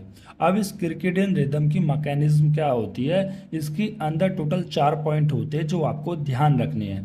पहला होता है सुप्राक्याज्मेटिक न्यूक्लियस। सुप्राक्याज्मेटिक न्यूक्लियस ये आपके ब्रेन के हाइपोथैलेमस वाले पार्ट के अंदर बहुत सारे ग्रुप ऑफ नर्व्स होते हैं, उनको हम सुपर काइज्मेटिक न्यूक्लियस कहते हैं, ठीक है। जिसका प्राइमरी रोल होता है स्लीप के पैटर्न में। तो याद रखना है कि SCN सुपर काइज्मेटिक न्यूक्लियस का ही रोल होता है आपका यहाँ पर स्लीप के अंदर, ठीक है। मेनली इसी का होता है। देन उसके बाद दूसरा जो फैक्टर बताया गया है वो लाइट एंड इन्वायरमेंटल क्यूज बताया गया है कि जैसे लाइट है या डार्क है। देखो जब भी आप सोते हो तो बल्ब बंद करके सोते हो, लाइट बंद करके सोते हो। क्यों सोते हो? क्योंकि आपकी जो आइज होते हैं उनमें कुछ फोटो रिसेप्टर्स होते हैं, जो फोटो रिसेप्टर उस चीज़ को सेंस करके रेटिना के पास ले जाते हैं, और रेटिना के पास ले जाके हाइपोथैलेमिक ट्रैक्ट के पास जाता है, और वहाँ से वो सिग्नल से सेंट्रल नर्वस सिस्टम के पास जाता है, और सेंट्रल नर्वस सिस्टम चेक करता है कि अगर लाइट है तो स्लीप को प्रमोट नहीं करता, अगर लाइट नहीं है डार्क है तो कहीं ना कहीं वो स्लीप को प्रमोट करता है मेलाटोनिन सेल्स को रिलीज वगैरह करके, इस तरह से। तो यहाँ पर बताया गया लाइट और डार्क के अंदर आई के अंदर कुछ फोटो रिसेप्टर्स होते हैं, वही फोटो रिसेप्टर को सिग्नल है वो रेटिना के पास, और रेटिना से हाइपोथैलेमिक ट्रैक्ट के थ्रू, और वो ट्रांसमिट कर देता है CNS में, और CNS चेक करता है फिर आपको मेलानिन वगैरह का, इन सेल्स का, हार्मोन का कैसे सेपरेट कराना है। फिर आता है मेलानिन प्रोडक्शन। देखो मेलानिन प्रोडक्ट्स को हम यहाँ पर स्लीप हार्मोन भी कहते हैं अपना, ठीक है। क्या कहते हैं अपना? स्लीप हार्मोन भी कहते हैं। ये कंट्रोल बाय SCN। देखो तो हमारा जो SCN क्या होता है, सुप्रा काइज्मेटिक न्यूक्लियस के द्वारा ही मेलानिन का सेक्रेशन प्रोडक्शन होता है। देखो मैंने सबसे पहले मैकेनिज्म के अंदर आपको यही बताया था कि जो सुप्रा काइज्मेटिक न्यूक्लियस है वो प्राइमरी रोल होता है स्लीप के पैटर्न में। अब प्राइमरी रोल क्यों होता है? बिकॉज वो क्या करता है, कंट्रोल करता है मेलानिन के सिक्रेशन को। और आप ये सभी लोग जानते हैं कि जो मेलाटोनिन है उसकी प्रोडक्शन होगी तो आपको नींद भी आएगी। ये मेलाटोनिन सिक्रीट कौन करता है? जो आपकी पीनियल ग्लैंड होती है, पीनियल ग्लैंड रिलीज करती है मेलाटोनिन के सिक्रेशन को। कैसे? कि जो आपका SCN सुपर काइज्मेटिक न्यूक्लियस है वो पीनियल ग्लैंड के पास जाएगा और वहां से कंट्रोल करेगा मेलाटोनिन की प्रोडक्शन को। तो मेलेटोनिन ठीक है, कंट्रोल करता है मेलेटोनिन, इसलिए समझ रहे हो बात को। देन चौथा पॉइंट होता है मॉलिक्यूलर मैकेनिज्म। अब मॉलिक्यूलर मैकेनिज्म में क्या होता है भाई? SCN। सर SCN बार बार क्यों आता है? क्योंकि मैं पहले ही बता चुका हूँ जो SCN है उसका प्राइमरी रोल होता है, और बाकी जो अदर फैक्टर होते हैं वो सेकेंडरी होते हैं। SCN की वजह से ही आपको मोस्टली नींद आती है। अब SCN के अंदर कुछ प्रोटीन होते हैं जो कि 24 घंटे के अंदर ब्रेक होते रहते हैं, और अगेन 24 घंटे के अंदर फॉर्म होते रहते हैं। तो इस वजह से पॉजिटिव और नेगेटिव साइकिल मेंटेन होती है। भाई मैंने आपको डेफिनेशन के अंदर बताया कि 24 घंटे के अंदर जो आपके इंटरनल क्लॉक है वो स्लीप वेक साइकिल को रेगुलेट करती है। अब कैसे रेगुलेट हो रही है? क्योंकि SCN के अंदर कुछ प्रोटीन्स होते हैं जो 24 घंटे के अंदर फॉर्म और ब्रेक हो रही है, जिसकी वजह से जो पूरी साइकिल है वो रेगुलेट होती रहती है। ये आपकी पूरी मैकेनिज्म है।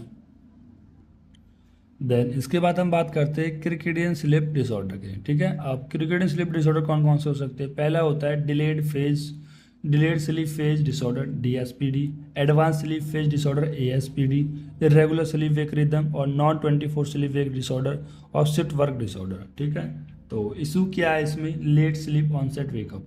मतलब इसमें क्या होता है कि इशू क्या है कि बहुत लंबे, मतलब लेट, मतलब देर में नींद आती है, ठीक है। लेट गए हो लेकिन नींद कैसे आ रही? देर में आती है।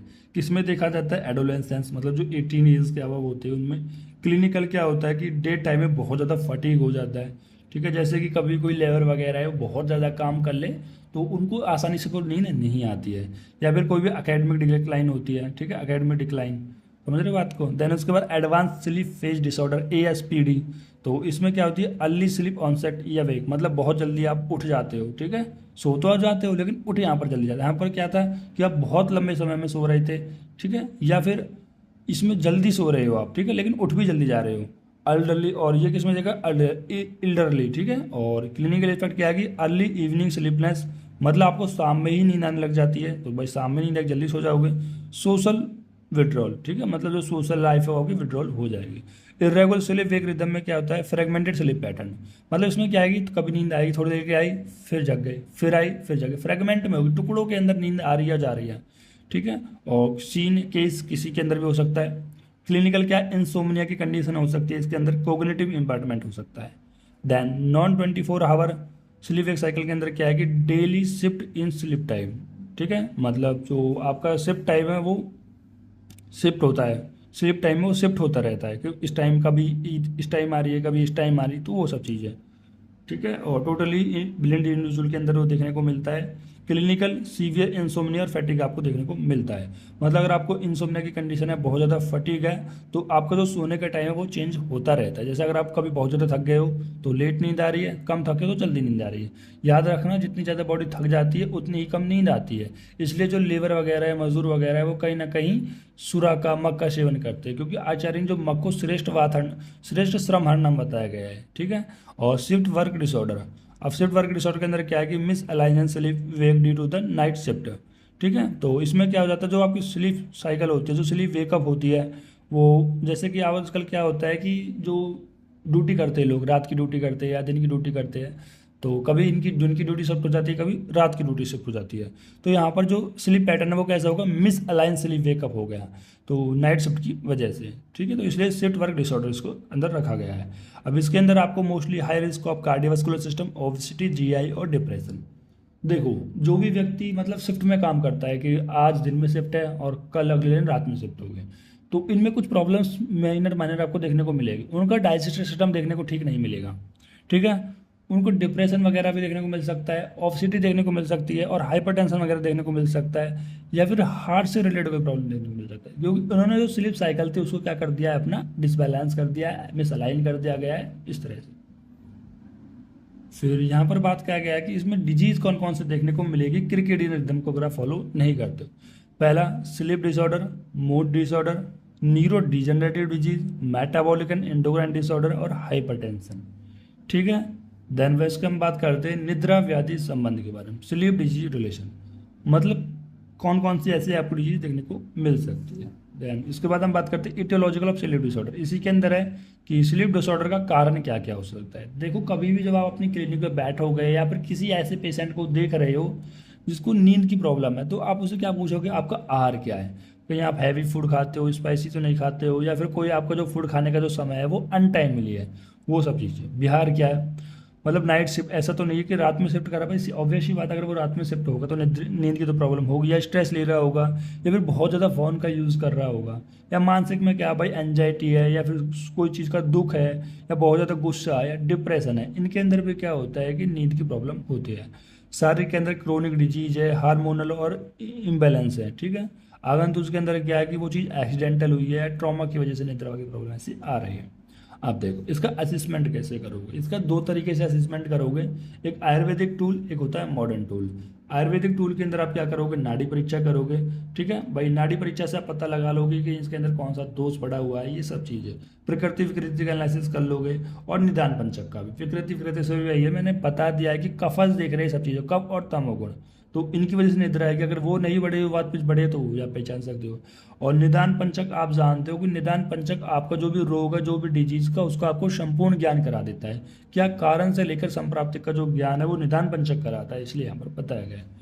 मॉडर्न टूल के अंदर एक होता है पीटर्सबर्ग स्लीप क्वांटिटी इंडेक्स, ठीक है। अपन इसको ज़्यादा डिटेल में नहीं देखते, केवल नाम पढ़ने के लिए है, क्योंकि मैं नहीं चाहता काफ़ी वीडियो बड़ी हो। फिर भी अगर आपको देखना है तो आप यूट्यूब वगैरह, गूगल वगैरह से सर्च कर सकते हो। वहाँ पर भी नहीं करना है तो एक सीधा कमेंट कर दो, तो उसको मैं एक्सप्लेन कर दूँगा। ईपी वर्थ स्लीपनेस स्केल, ठीक है, एक ईपी वर्थ स्लीपनेस स्केल होती है, ठीक है। जैसे कि पेन को मेजर करने के लिए वास स्केल होती है, उसी तरह से यहाँ पर नींद को या स्लीप को मेजर करने के लिए ईपीसी वर्थ स्लीपनेस स्केल होती है, ठीक है। देन इसके बाद हम बात करते हैं प्रोग्नोसिस। देखो, प्रोग्नोसिस क्या होता है कि जो आपकी जो डिजीज है वो किस तरह बढ़ रही है, घट रही है, उसका प्रोग्नोसिस क्या है। देखो, प्रोग्नोसिस गुड भी हो सकता है, बैड भी हो सकता है, ठीक है। मतलब एक तरीके से साध्य और असाध्य की बात कर रही है, जैसे कि एक्यूट स्लीप इशू है, ठीक है। और मतलब कि अभी आपको कुछ नींद से पहले, मतलब 3-4 दिन से आपको कुछ नींद की प्रॉब्लम आ रही है, तो वो चीज़ क्या एक्यूट है, जो कि इजिली ट्रीटेबल है, जो कि कैसा है, साध्य है, मतलब आपका प्रोग्नोसिस कैसा है, गुड है, ठीक है। लेकिन अगर आपको लॉन्ग समय से अगर नींद की प्रॉब्लम हो रही है, तो नींद नहीं आ रही है, बहुत ज़्यादा आ रही है, तो इसका कहीं ना कहीं जो कारण हो सकता है वो मेंटल हेल्थ डिसऑर्डर हो सकती है, ठीक है, जिसमें कह रहा है कि इसको ठीक करने के लिए इसमें बहुत ज़्यादा समय आपको चाहिए होता है। इसका जो प्रोग्नोसिस वो कैसे होता है, एसआरडी की तरफ होता है। देखो, अपन अब बात करते हैं स्लीप डेप्रीवेशन की। डेप्रीवेशन मतलब इनसफिशियंसी, मतलब जितना आपको नींद लेनी थी, जैसे मैंने बताया 6 से 8 घंटे के अंदर, ठीक है, जिस एज में आप हो उसमें आपको 6 से 8 घंटे की नींद लेनी चाहिए, और उसमें इसकी इनसफिशियंसी हो जाती है तो इसको हम बोलते हैं स्लीप डेप्रीवेशन। इसकी डेफिनेशन क्या है कि स्लीप डेप्रीवेशन और sleep efficiency it is a condition of not having quality of sleep. समझ रहे हो बात को? और क्वालिटी ऑफ स्लीप का मतलब ये है कि आप 6 से 8 घंटा सो रहे हो, लेकिन जिस तरह से आपको सोना चाहिए था उस तरह से नहीं सो रहे हो। जैसे अभी आप लेटे और लेटते लेटते आपको 6 से 8 घंटे हो गए, लेकिन मन में वही चल रही है, मन में आपके कुछ ना कुछ विचार आ रही है, कुछ ना कुछ उल्टे सीधे विचार आ रहे हैं, आप वहाँ पर सो गए हो लेकिन आपका यहाँ पर शांत नहीं हुए हो, तो यह एडुकेट ड्यूरेशन ऑफ स्लीप, ठीक है। तो ये इसकी डेफिनेशन हो गई। दो प्रकार का होता है, एक एक्यूट एक होता है क्रोनिक। एक्यूट के अंदर शॉर्ट टर्म होता है, मतलब कि कुछ कम समय से अंदर ही आपको प्रॉपर नींद नहीं आ पा रही है, इसको शॉर्ट टर्म में कुछ दिनों से आ रही है। क्रोनिक के अंदर क्या परसिस्टेंट है, ओवर ए मंथ, मतलब एक मंथ से ज़्यादा स्लीप डेप्रिवेशन हो रहा है, स्लीप की इनसफिशियंसी हो रही है। इसके क्लिनिकल इफेक्ट क्या होते हैं, इम्पेयर्ड कोग्निशन एंड अल्टरनेस देखने को मिलेगा, हाई एंजाइटी डिप्रेशन देखने को मिलेगा, वेट गेन, डायबिटीज, हाइपरटेंशन देखने को मिलेगा, पुअर इम्यूनिटी देखने को मिलेगा। देखो ये काफ़ी इंपॉर्टेंट वर्ड है आपका इम्यूनिटी, कि जितना ज़्यादा आप सोओगे उतनी ज़्यादा आपकी इम्यूनिटी बढ़ जाती है, और जितना कम आप सोओगे आपकी इम्यूनिटी उतनी ज़्यादा डिक्रीज हो जाती है। अब इम्यूनिटी डिक्रीज हो गई तो आपका रिस्क ऑफ इन्फेक्शन क्या हो जाएगा, ज़्यादा हो जाएगा, ठीक है। देन इसके बाद हम बात करते हैं स्लीप एंड होस्ट डिफेंस के बारे में।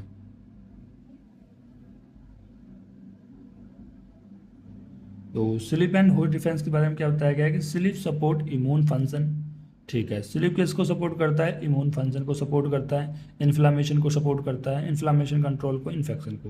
अगर आप अच्छे से सोते हो तो इम्यून फंक्शन को सपोर्ट करता है, इन्फ्लामेशन को भी और इन्फेक्शन के रेजिस्टेंस को भी। Loss of sleep suppress immune response and slow healing.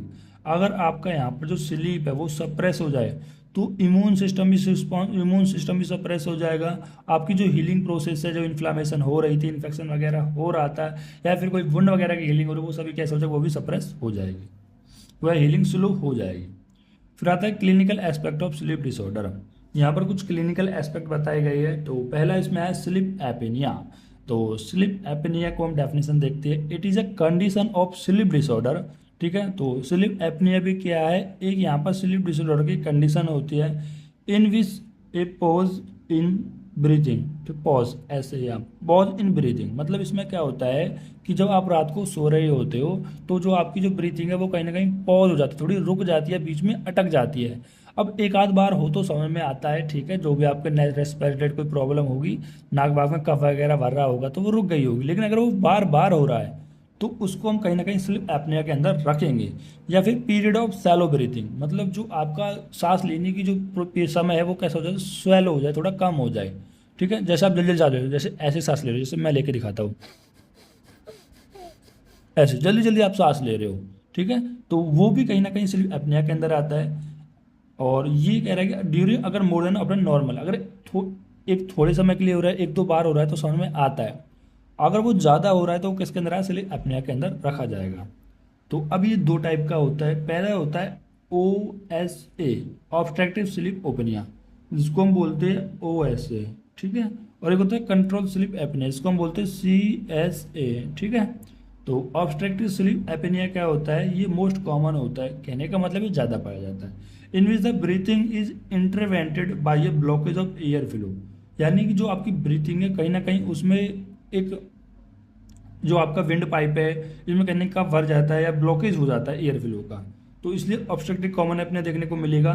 दूसरा कंट्रोल स्लीप अपने के अंदर क्या है, in which the regular unconsciousness breath, unconscious breath simply stop, मतलब इसमें क्या हो जाता है, कभी जो अनकॉन्शियस जो ब्रीथ होती है वो सिंपली स्टॉप हो जाती है, ठीक है, जो कि अनकॉमन है। तो अब यहाँ पर इसके सिम्टम देखने को मिलेंगे स्लीप एपनिया के, कि लाउड स्नोरिंग, मतलब ऐसे तेज सी आवाज़ से आएगी, चॉकिंग ड्यूरिंग स्लीप, मतलब चौक हो जाएगा सोते समय, या फिर दिन में बहुत ज़्यादा फटीग होगा आपको। क्लिनिकल इम्पैक्ट क्या होगा भाई, दिन में अगर आप रात में सोओगे ना, दिन में फटीग तो होगा ही। Increase of hypertension, heart disease और एक्सीडेंट ड्राउजीनेस। और ट्रीटमेंट क्या होता है, CPAP थेरेपी होता है, देखो ये जो मैं पॉइंट बताता हूँ ना, आप कोशिश क्या करो इनको डिटेल में जानने की, ठीक है। अपन लोग डिटेल में जानेंगे तो वीडियो तो भाई बहुत ज़्यादा बड़ी हो जाएगी, और अपन को केवल नाम नाम पता होगा तो काफ़ी होगा। या वेट लॉस और पोजिशनल थेरेपी आप इसमें करा सकते हो। देखो अगर आपको कोई चीज़ नहीं समझ में आती है, कमेंट सेक्शन खुला हुआ होता है, इस बहाने कुछ कमेंट भी आप कर लोगे और मैं आपको एक पॉइंट में फिर बता भी दूंगा इनको अच्छे से। इंसोम्निया, वैसे तो मैं पूरी कोशिश करता हूँ कि आपको सभी चीज़ें बताई जाए, ठीक है। और वीडियो कुछ लोगों को दिक्कत होती है वीडियो लंबी होने की, कुछ लोगों को दिक्कत नहीं भी होती है, सबका अपना अपना होता है, तो मैं सबको लेके चल रहा हूँ। तो डेफिनेशन क्या होता है, known as sleeplessness is a sleep disorder where people having trouble sleeping. Insomnia भाई अनिद्रा, इंसोम्निया क्या है, अनिद्रा। इसमें क्या होती है, इसको हम स्लीपलेसनेस भी बोलते हैं, ठीक है। ये एक स्लीप डिसऑर्डर होता है जहाँ पर जो लोग होते हैं वो सोने में ट्रैवल करते हैं, कुछ मुसीबतें फेस करते हैं। अब ये भी इंसोम्निया भी दो प्रकार का होता है, एक होता है एक्यूट, एक होता है क्रोनिक। एक्यूट क्या होता है कि अभी आपको 2-4 दिन से नींद नहीं आ रही है, भाई आपके लाइफ में कुछ स्ट्रेस वगैरह हो गया, आप एग्जाम में फेल हो गए, कोई एग्जाम क्लियर नहीं हुआ है, या दोस्त की गर्लफ्रेंड बन गई है, आपकी गर्लफ्रेंड नहीं बनी है, आपकी गर्लफ्रेंड आपको छोड़ के चली गई है, तो वो कहीं ना कहीं आपको छोटा मोटा स्ट्रेस हो सकता है, जिसको हम अपना एक्यूट के अंदर रखते हैं, ठीक है। और इसमें ही लोग क्या करते हैं, शराब या नशेड़ी बन जाते हैं, जो आपको नहीं बनना है, ठीक है। ये शॉर्ट टर्म के लिए होता है, इसमें स्पेसिफिक स्ट्रेसर होते हैं, जैसे कि मेजर लाइफ इवेंट हो गई, इलनेस हो गए, कुछ स्ट्रेस वगैरह देखने को मिल गया है। अब क्रोनिक के अंदर क्या होता है, परसिस्टेंट स्लीप डिफिकल्टी, मतलब सोने में आपको बहुत लंबे समय से कोई डिफिकल्टी हो, last for at least 3 night in a week, मतलब हर हफ्ते में 3 से 4 रात ऐसी आती है जिसमें आप सो नहीं पा रहे हो, या फिर कह रहे हैं ये जो प्रॉब्लम है वो करीब करीब 3 मंथ से बनी हुई हो, तब जाके हम इसको क्रोनिक इंसोम्निया के अंदर रख सकते हैं। अब इसके कॉज क्या है, या तो पहला मेडिकल कुछ कंडीशन हो सकती है, मतलब कोई डिजीज वगैरह आपको हो सकती है ऐसी कोई चीज़, या दूसरा साइकेट्रिक डिसऑर्डर्स हो सकते हैं, भाई आपको मेंटली कोई प्रॉब्लम है, या फिर लाइफ स्टाइल के कुछ आपके ऐसे फैक्टर्स हैं जिसकी वजह से आपको यहाँ पर नींद की प्रॉब्लम देखने को मिल रही है। देन इसके सिम्टम क्या होते हैं, difficulty following staying, sleep irritable हो सकता है, या फिर impaired day time for function हो सकते हैं। नॉर्मल है, कोई ऐसा है नहीं। क्लिनिकल इंपैक्ट क्या होते हैं, लिंक्ड विद एंजाइटी, ठीक है, और डिप्रेशन और कॉग्निटिव डिक्लाइन आपको देखने को मिल सकता है। ट्रीटमेंट क्या है, कॉग्निटिव बिहेवियरल थेरेपी आपको कराना है इंसोम्निया के लिए, CBT-1, और स्लीप हाइजीन प्रैक्टिस आपको यहाँ पर कराना है। सिंपल है। तो अब हम देख रहे थे नेक्रोलैप्सी। देखो अभी हम इन सभी की बात कर रहे हैं ना, वो सारे क्या है आपके क्लिनिकल है, ये clinical aspect of sleep disorder है। पहला स्लीप एपनिया देखने को आपको मिलेगा, दूसरा इंसोम्निया देखने को आपको मिलेगा, तीसरा आपको नेक्रोलैप्सी देखने को मिलेगा, चौथा आपको रेस्टलेस स्लीप डिसऑर्डर देखने को मिलेगा। समझ रहे हो बात को। अब नेक्रोलैप्सी के अंदर क्या होता है, देखो अब इसकी डेफिनेशन देखते हैं। ये एक न्यूरोलॉजिकल स्लीप डिसऑर्डर होता है corrected bye excessive day time sleepiness. मतलब इसमें क्या होता है कि आपको दिन के समय में बहुत ज़्यादा नींद आएगी, ठीक है, और sudden and uncontrol episode of falling asleep known as sleep attack, और उसमें अचानक से आपको कुछ अनकंट्रोल एपिसोड ऑफ स्लीप आएगी, ठीक है, तो वो जिसको हम सडन स्लीप अटैक बोलते हैं। जैसे हार्ट अटैक के अंदर क्या होता है कि एकदम से आपको आता है और आप गिर जाते हो, उसी तरह से क्या होता है कभी कभी नींद भी आपको ऐसे आएगी, आप कुछ भी कर रहे हो और एकदम से नींद आएगी, तो और आप सो जाओगे उसमें, ठीक है, जो कि स्लीप अटैक की तरह हम इसको जानते हैं। तो स्लीप अटैक किसके लिए आता है, नेक्रोलैप्सी के अंदर आता है, ध्यान रखना है MCQ के लिए। सिम्टम क्या होते हैं, एक्सेसिव डे टाइम स्लीपनेस आती है, दिन में बहुत ज़्यादा नींद आती है, कैटाप्लेक्सी देखने को मिलता है, हॉल्यूशन देखने को मिलता है, और स्लीप पैरालिसिस देखने को मिलता है। क्लिनिकल इंपैक्ट क्या होता है, इसमें आपके यहाँ पर जो भी फंक्शन होते हैं वो डिस्टर्ब हो जाते हैं, और सेफ्टी कंसर्न होते हैं, जैसे कि ड्राइविंग। भाई आप मान लो ड्राइविंग कर रहे हो, आप यमला पगला दीवाना गाना गाते हुए गाड़ी चला रहे हो, ठीक है, और रास्ते में आप दिल भूल जाते हो, तो ऐसे में क्या होगा कि आप भी अपना कोई ना कोई आप दुर्घटना अपने साथ कर लो। क्योंकि इसमें क्या है कि स्लीप अटैक मतलब कुछ भी ऐसा कोई समय होगा आपके पूरे 24 घंटे के अंदर जिसमें आपको अचानक से नींद आ जाएगी, और आप उस मान लो कि उस टाइम पे आप ऐसे बाइक वगैरह गाड़ी वगैरह चला रहे हो तो कितनी प्रॉब्लम आ सकती है, ठीक है, तो वो चीज़। देन इसके बाद ट्रीटमेंट में बताया गया कि स्टूमलैंड जैसे कि मोटर फिल्म, मोटाफेनाइल, शेड्यूल नैप्स हो गया, और ट्रीटमेंट बताया गया मतलब थोड़े थोड़े समय पे आपको नैप्स लेते रहना है, और SSRIs फॉर कैटाप्लेक्सी के लिए, ठीक है। फिर इसका चौथा है रेस्टलेस लेग सिंड्रोम। मतलब इसमें क्या है, जो व्यक्ति है वो अपने लेग को मूव करता रहता है। डेफिनेशन देखते हैं तो RLS मतलब रेस्टलेस लेग सिंड्रोम को हम विलीज एक्विन डिसऑर्डर भी बोलते हैं, सॉरी विलीज एक्विन डिजीज बोलते हैं। ये it is a condition that cause a very strong urge to move the leg. मतलब ये एक ऐसी कंडीशन होती है जिसको आपको सोते समय आपको लेग को मूव करना बहुत जरूरी होता है। मतलब जरूरी नहीं होता, इसमें से फीलिंग आती है, गट फीलिंग बोलते हैं ना, ऐसा फीलिंग आ रही है अपने को कि ऐसे मूव वगैरह को लेग वगैरह को मूव करना है, तो इसमें भी आप क्या कराते हो, अपने लेग वगैरह को मूव कराते हो, जिसकी वजह से कहीं ना कहीं आप यहाँ पर डिस्कम्फर्ट होते हो और आपको नींद में प्रॉब्लम आते हैं। सिम्टम क्या, urge to move leg, discomfort worse at rest या नाइट। क्लिनिकल इंपैक्ट क्या आता है, पुअर स्लीप होगी, एसोसिएट विद रेन होगा, एसोसिएट विद आयरन होगा, deficiency and chronic disease. Treatment iron का सप्लीमेंट दे दो, डोपामिन देख दो, डोपामिन एगोनिस्ट देख लो, और लाइफ स्टाइल में उसको चेंजेस कर दो। ये उसका रेस्टलेस लेग सिंड्रोम के अंदर है। देखो अब हम बात करने वाले ब्रह्मचार्य के बारे में। देखो हमने सबसे पहले आपको एक कॉन्सेप्ट समझाया था, कभी त्रयोपस्थम के बारे में बताया था फर्स्ट प्रॉफ के अंदर जब आप हुआ करते थे। तो उस त्रयोपस्थम में 3 पॉइंट आते, आहार, निद्रा और ब्रह्मचार्य। निद्रा अपन पढ़ चुके हैं, ब्रह्मचार्य अभी देख लेंगे। आहार का जो चैप्टर है वो एक नया चैप्टर है, एक अलग है पूरा, ठीक है, जिसको हम डिटेल में देखेंगे। तो सबसे पहले इसकी हम परिभाषा देखते हैं ब्रह्मचार्य की, कि ब्रह्मचार्य होता है क्या। पहले आप खुद समझो कि आपके मन में सबसे पहले ब्रह्मचार्य सुनते ही क्या आता है। क्या आपके मन में ब्रह्मचार्य का मतलब आता है कि मैथुन ना करना ही ब्रह्मचार्य है? देखो मेरे मन में तो यही आता है। आप भी चीज़ों को पहले मेरे पढ़ने से पहले, आपके पढ़ने से पहले जनरली समझा करो, क्योंकि अब आप फर्स्ट प्रॉप पढ़ चुके हो, आपको आयुर्वेद थोड़ा समझ में आ गया है, तो अब आप चीज़ों को सोचो, ठीक है। तो पहले आप खुद सोचो, थोड़ा एक पॉज लो, देन सोचो कि आखिर ब्रह्मचार्य होता क्या है। क्योंकि जब मैं अपने टाइम पे था कि मैथुन नहीं करना ये ब्रह्मचार्य होता है, मैं ये मानता था, ठीक है। अभी देख लेते हैं क्या होता है क्या नहीं होता है। ठीक, परिभाषा। तो ये जो परिभाषा या जो श्लोक दिया गया है वो आचार्य चक्रपाणि ने दिया गया है, ठीक है, जो कि चरक सूत्र स्थान 11 के अंदर आचार्य चक्रपाणि ने एक टीका टीका बताया था, ठीक है। वो देखो, ब्रह्मचार्य शब्देन इंद्रिय संयम सो मनम मनमस्यम प्रभत्यो ब्रह्मम ज्ञानम आनुगुणम गृह्णते। तो यहाँ पर क्या बताया गया है कि ब्रह्मचार्य का अर्थ इंद्रियों का नियमनम तथा मन के सुभाव जो ब्रह्म ब्रह्म ज्ञान के अनुकूल होते हैं उसे ग्रहण किया जाता है, उसे हम क्या कहते हैं, यहाँ पर ब्रह्मचार्य कहते हैं। देखो यहाँ पर आपको अपनी इंद्रियों पे कंट्रोल रखना है, इंद्रियों पे संयम रखना है, और जो मन है, मतलब मन में जो भी भाव आते हैं, मन की जो भी चेष्टाएं होती है, ठीक है, तो ये किसके अनुकूल होना चाहिए, ब्रह्म ज्ञान के अनुकूल होना चाहिए। समझ रहे बात को, उसे हम क्या कहते हैं, यहाँ पर ब्रह्मचार्य कहते हैं। ये आचार्य चरक सूत्र स्थान 11 के अंदर आचार्य चक्रपाणि में इस पर टीका के अंदर बताया गया है, ठीक है, ब्रह्मचार्य के अंदर। तो ब्रह्मचार्य का प्रमुख रूप से उप इंद्रिया कौन सी होती है, आपका मन होती है, मन पर संयम रखना ही होता है। देखो तो अगर आप मन पे संयम रखते हो, देखो मन पे संयम रखना क्यों बताया गया है कि क्योंकि ब्रह्मचारी जो होता है ना, ठीक है, आप मैथुन नहीं करना एक एक पॉइंट है, वैलिड है। दूसरा पॉइंट जो वैलिड होता है वो मेन होता है मन पर संयम। अगर आप मन पे संयम रखते हो तो आप शरीर से कोई ऐसा कार्य नहीं करोगे, आप मन में किसी के लिए गलत विचार नहीं करोगे, आप मन में अपनी इंद्रियों को कंट्रोल कर सकते हो, क्योंकि मन ही क्या करता है, आपकी अपनी इंद्रियों पर आप विजय पा सकते हो अगर आपका मन आपके कंट्रोल में है। क्योंकि मैंने आपको बताया था आत्मा मन को इसको कंट्रोल करता है, अपनी इंद्रियों को। और आपकी जो भी इंद्रिया है, आप जानते हो, आपकी चाहे मूत्र इंद्रिया हो, चाहे आपकी मतलब ये कर्म इंद्रियों के अंदर आता है, चाहे आपके ज्ञान इंद्रिय हो, सभी को क्या करेगा, कंट्रोल रखेगा। अगर आपकी इंद्रिया ही आपके कंट्रोल में होंगी तो आप यहाँ पर ब्रह्मचार्य को पूरी तरह से फॉलो कर सकते हो। समझ रहे बात को। तो देन फिर वशिष्ठ संहिता के अंदर बताया गया है, फिर यहाँ पर एक अर्थात मैथुन का समय प्रयोगी ब्रह्मचार्य है, ठीक है। वशिष्ठ संहिता के अंदर बताया कर्म मन एवं वचन से सभी अवस्थाओं में हमेशा मैथुन त्याग करना ही ब्रह्मचार्य है। यानी कि अपने कर्म से भी, मन से भी और वचन से, ना गलत मैथुन के बारे में बोलना है, ना बोलना है मैथुन के बारे में, ना मन में सोचना है, ना वो करना है, ठीक है, उसका त्याग करना है ब्रह्मचार्य। ये ब्रह्मचार्य साधु सन्यासी महापुरुषों के लिए पालन योग्य है।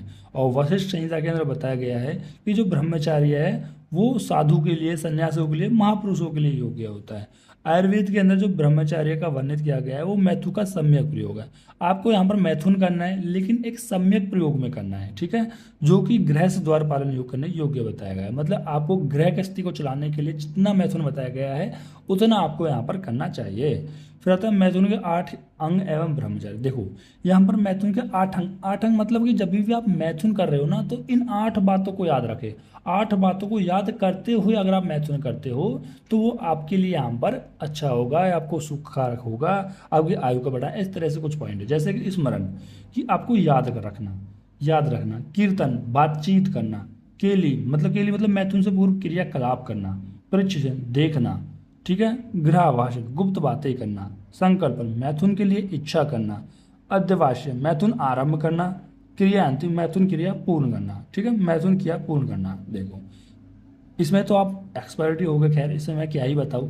ये चीज़ बताई गई है कि जब भी आप मैथुन करते हो तो आप एक दूसरे को देखो, बातचीत करो, गुप्त बातें करो, ठीक है, और इच्छा होनी चाहिए। तो ये सारी चीज़ें हैं, आपको पता ही होगा, एक्सपर्ट हो आप इन चीज़ों के अंदर। तो अपन आगे बढ़ते हैं। इनके विपरीत ऐसा ना करना, अगर आप ऐसा ना करते हो तो वो ब्रह्मचार्य कहलाता है, ठीक है। पहले तो बताया ये मैथुन के 8 पॉइंट्स हैं, और इन 8 पॉइंट के अलावा अगर आप ऐसा नहीं कर पा रहे तो आप ब्रह्मचार्य कर रहे हो, और ब्रह्मचार्य से आपको आयु आरोग्य और सुख की प्राप्ति देखने को यहाँ पर मिल जाएगी।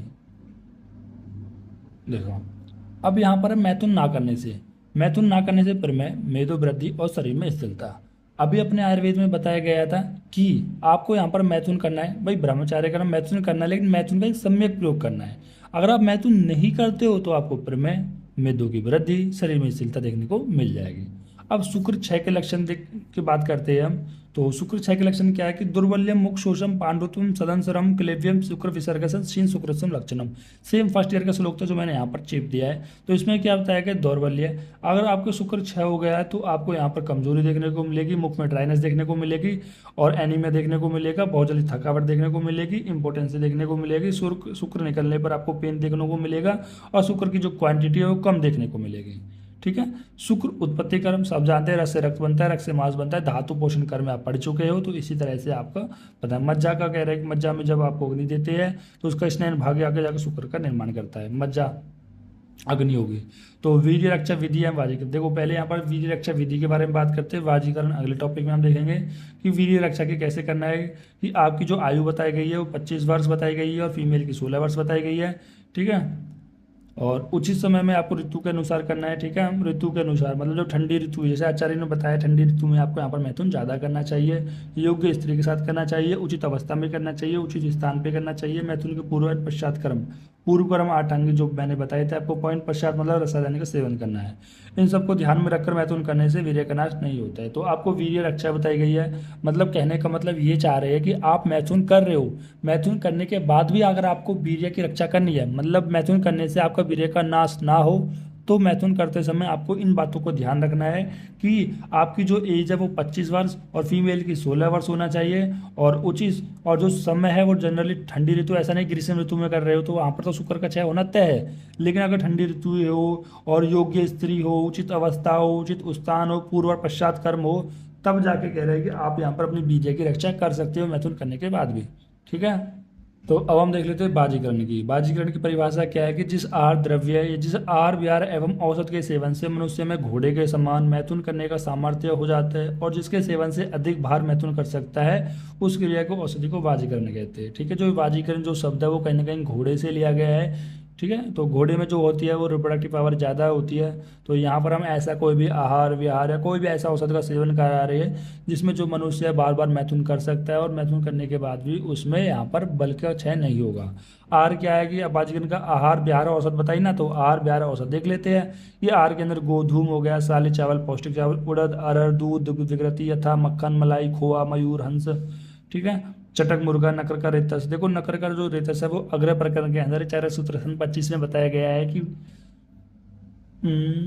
मुझे मुझे थोड़ा ध्यान नहीं आ रहा है वो, लेकिन जो नकर का जो रेतस है, मतलब नकर का रेतस जो बताया गया था वो श्रेष्ठ वृक्ष्य बताया गया था। तो इसी तरह से कुछ रोहू मछली हो गया, पिस्ता हो गया, बादाम हो गया, काजू हो गया, मुनक्का हो गया। बिहार के अंदर अव्यंग, उद्वर्तन, स्नान, गंध, माला, आभूषण, उत्तम गृह, उत्तम शैया, शुकर आसन, उत्तम सेवस्तन सेवन करना, स्त्रियों के साथ भ्रमण करना। औषधि के अंदर शुक्ल औषध, ब्रह्मण्य, बल्य, क्षीर, चंदन औषध, स्वर्ण, भस्म, रस, सिंदूर, मकर ध्वज, ताल मखाना, मूसली, सेम्बल की गोंद, मुक्ता, प्रवाल, भांगा, गांजा, धतूरा, ठीक है। ये सारी चीज़ आप देख लेना, नॉर्मल सी है, तो इसमें कुछ ऐसा है नहीं खास आपको समझाने के लिए। फिर आता है मैथुन एवं गर्भधारण स्वास्थ्य संबंधित आयुर्वेदिक नियम। तो यहाँ पर बताया पहले जो पॉइंट है वो मैथुन का बताया, योग्य आयु बताई गई है कि मैथुन के योग्य आयु आचार्य सुश्रुत ने बताया फीमेल की 16 साल, मेल की 25 साल। बागवट ने बताया गया मेल की 20 साल, फीमेल की 16 साल, ठीक है। तो देन उसके बाद योग्य समय बताया गया है कि 3 दिन पर, ग्रीष्म ऋतु में 15 दिन पर। तो आचार्य सुश्रुत ने बताया गया है कि अगर ग्रीष्म ऋतु चल रही है तो वहाँ पर देखो, आचार्य सुश्रुत ने बताया गया है कि 3 दिन पर करना चाहिए, ठीक है। अगर ग्रीष्म ऋतु चल रही है तो 15 दिन पर करना चाहिए। क्या स्त्री संभोग है मैथुन। तो शिशिर और आचार्य भागवत ने बताया गया है कि शिशिर और हेमंत ऋतु में इच्छा अनुसार मैथुन कर सकते हो, बसंत और शरद में आप अल्प मैथुन, और ग्रीष्म वर्षा में आपको मैथुन का निषेध बताया गया है। अब बताया गया है कि और मैथुन के लिए योग्य स्त्री होनी चाहिए जो रूपवती हो, गुणवती हो, अच्छे कुल में जन्मी हो, शीलवान हो, चरित्रवान हो, मैथुन की इच्छा रखने वाली हो और अलंकृत हो। ठीक है, तो ये सब चीज़ें सीधी सी बात है, अच्छी संतान इससे पैदा होगी। अयोग्य स्त्री मतलब जिससे आपको मैथुन नहीं करना है, मतलब जिसका मेंस्ट्रुएशन फ्लूइड आ रहा हो, रजस वाला हो, इसकी मैथुन की इच्छा ना हो, मलिन हो, गंदी रहती हो, देखने में सुंदर ना लगती हो, ठीक है, ऊंचे वर्ण की हो, वृद्ध बूढ़ी हो, रोगी हो, ठीक है, अंगहीन हो, ठीक है, और गर्भवती हो। ठीक है, तो गर्भवती भी होगी तो भी आपको यहाँ पर मैथुन नहीं करना है। अयोग्य कौन कौन होते हैं मैथुन के? जो भूखे हो, प्यासे हो, अधिक भोजन करते हो, ठीक है, और रोगी हो, दुखी हो, मलमूत्र को वेग को धारण कर रहे हो, अत्यंत दुर्बल हो, ऐसे मनुष्य को यहाँ पर मैथुन नहीं करना है।